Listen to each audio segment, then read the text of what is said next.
Hello guys, तर कशा आहात तुम्ही? आज आपण बनवणार आहे फ्रूट कस्टर्ड. सो मी त्यासाठी इथे दूध घेतलेलं आहे पहिले, आणि तुम्ही बघू शकता की मी 1 लिटरच्या जवळपास मिल्क घेतलेलं आहे. आणि त्यानंतर मी ते एका भांड्यात काढून घेतलेलं आहे. आणि त्यानंतर मी त्यातलं थोडं मिल्क बाजूला काढून ठेवलेलं आहे. जसं तुम्ही बघायला जाता एका बॉलमध्ये थोडं मिल्क काढून ठेवाल, कच्चं दूध लागेल आपल्याला त्यासाठी. त्यानंतर आपण त्यात कस्टर्ड पावडर टाकून त्याचं मिश्रण बनवून घेणार आहोत. तर मी इथे 1 टेबलस्पून कस्टर्ड पावडर घेतलेलं आहे आणि मी त्याला प्रॉपरली मिक्स करते आहे दुधात, सो दॅट त्याच्यात काही लम्प्स राहिले नाही पाहिजे. आणि जसं तुम्हाला कन्सिस्टन्सी दिसते आहे व्हिडिओमध्ये तसंच ठेवा. थोडं केसर पण ॲड केलेलं आहे मी. आता मी ते दूध जे काढलेलं आहे ते गॅसवरती ठेवलेलं आहे. आपल्याला त्याला थोडं उकळून घ्यायचं आहे, 1 उकळी आणेपर्यंत. आता तुम्ही बघू शकता की उकळी आलेली आहे. आता मी त्यात कस्टर्ड पावडर ॲड करणार आहे, जे पेस्ट आपण बनवलेलं होतं. आणि ते पेस्ट ॲड केल्यावरती आता नीट प्रकारे त्याला पूर्ण आपण ढवळून घेऊ आणि त्याला परत बॉईल करू.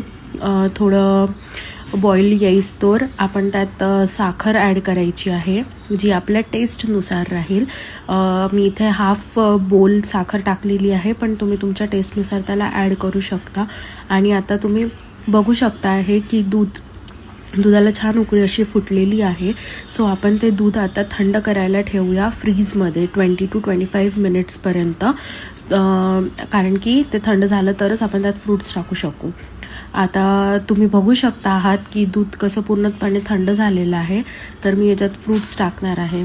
पहिले मी यात थोडा कट केलेले मँगोज टाकणार आहेत, जे मी कट करून ठेवले होते. नंतर मी आता त्याच्यात ग्रेप्स टाकणार आहेत. हे पण मी थोडे चॉप करून ठेवलेले होते सर्कल शेपमध्ये.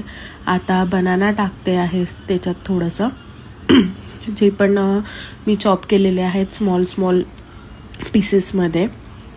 नंतर पोमोग्रॅनेट सीड्स टाकलेले आहेत, डाळिंबाचे दाणे, आणि थोडे ड्रायफ्रूट्स ॲड करणार आहेत. तर हे सगळे फ्रूट्स तुम्ही टाकू शकता. इवन तुम्ही ॲपल ऑरेल्स, तुम्हाला जे फ्रूट्स आवडतील, जे दुधासोबत खाऊ शकतो, ते टाकू शकता. आता तुम्ही बघू शकता आहात की किती छान असं कस्टर्ड मी बोलमध्ये घेतलेलं आहे सर्व करायसाठी. आणि आता हे झालेलं आहे रेडी. थंड होऊन तुम्ही एन्जॉय करू शकता. थोडंसं मी गार्निश केलेलं आहे ड्रायफ्रूट्सनी. आणि your custard is ready to eat. Enjoy.